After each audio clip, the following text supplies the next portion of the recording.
Assalamualaikum warahmatullahi wabarakatuh. Selamat pagi. Bagaimana kabarnya hari ini? Alhamdulillah, semoga kita semua berada pada kondisi sehat dan tetap semangat meskipun sedang berada pada kondisi pandemi saat ini. Baiklah, saya ada mengambil kutipan yang dituliskan oleh Albert Einstein. Dia menyatakan bahwa jangan pernah menganggap belajar sebagai suatu kewajiban, tetapi anggaplah ia sebagai suatu kesempatan yang menyenangkan untuk membebaskan diri dalam mempelajari keindahan alam dan kehidupan. Jadi, intinya kalian jangan pernah menganggap belajar itu sebagai beban, tapi cobalah kalian membayangkan kalau belajar itu sebagai kesempatan kalian untuk mengeksplor apa saja yang ada di lingkungan kalian. Baiklah, pada hari ini kita akan membahas tentang teori tumbukan dan faktor-faktor yang mempengaruhi reaksi. Jadi, setelah saya menyampaikan materi, nanti saya akan mengadakan diskusi. Saya harapkan kalian semua bisa aktif dalam kegiatan diskusi ini ya. Baiklah, apakah Anda sudah siap? Nah, mari kita mulai pembelajaran kita pada hari ini. Reaksi manakah yang berlangsung lebih cepat? Iya, benar sekali. Reaksi nomor 2, peledakan petasan, dan reaksi nomor 3, pembakaran kertas, itu bisa berlangsung lebih cepat dibanding reaksi pematangan buah pisang atau perkaratan pada besi. Kira-kira kenapa ya bisa terjadi seperti itu? Untuk menjawab pertanyaan itu, mari kita simak pembelajaran berikut ini. Bagaimana suatu reaksi kimia itu dapat terjadi?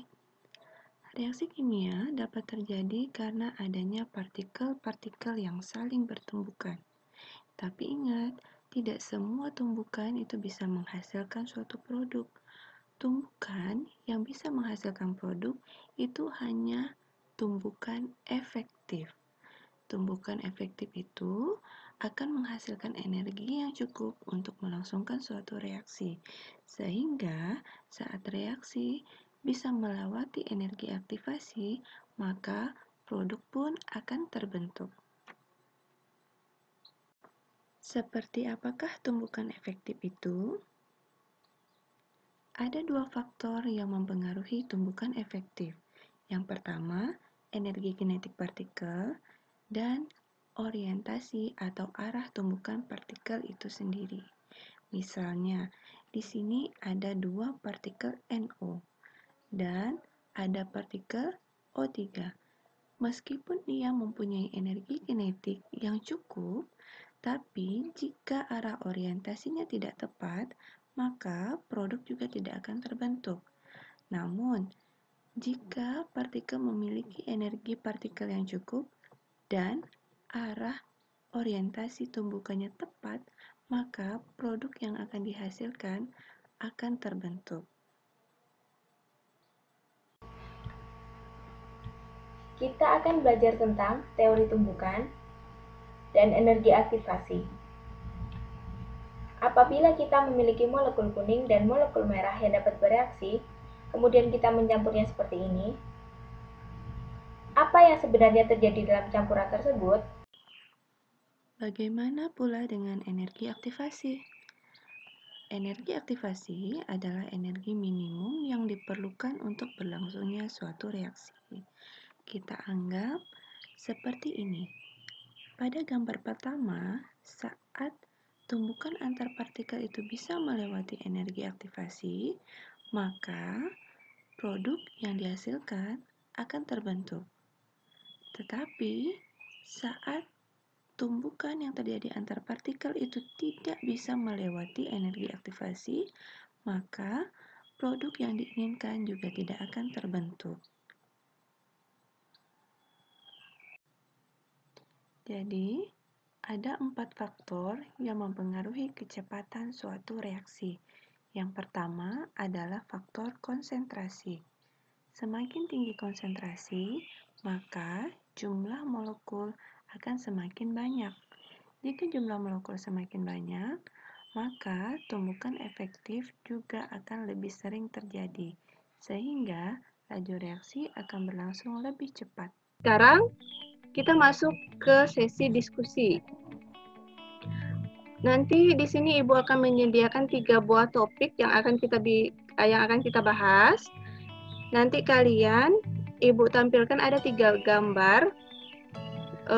Kalian coba ajukan pendapat bagaimana tentang gambar tersebut. Ya, gambar pertama. Di sini ada gambar jalan yang lengang dan jalan yang padat. Jalanan yang lengang dan jalanan yang padat. Manakah yang lebih mungkin terjadinya tabrakan? Di jalan yang lengang atau di jalan yang padat? Di jalan yang padat. Yang padat atau yang lengang? Yang lengang. Lengang. Yang lengang? Yang padat. Yang padat, Bu.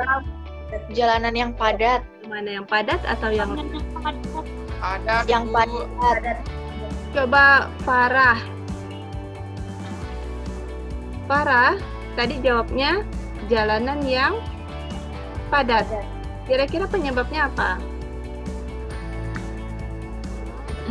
Karena kalau jalan yang lengang